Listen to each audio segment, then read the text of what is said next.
Masih tidak percaya? Hanya dengan cara siraman begini, tanaman boleh berbuah dengan sangat banyak. Adakah tanaman anda sudah lama ditanam tetapi hanya berdaun tanpa buah?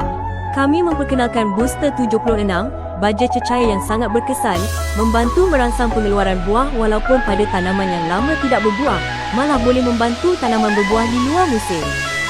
Hanya campurkan 2 penutup Booster 76 ke dalam satu baldi air, 5 hingga 7 liter. Kemudian siram di sekeliling pangkal pokok. Selepas 3 minggu hingga 1 bulan, anda akan melihat tanaman anda dipenuhi buah yang tidak mudah gugur. Kini, Booster 76 boleh didapati dengan harga istimewa dan stok terhad. Nikmati diskaun serta penghantaran percuma sepanjang tempoh promosi.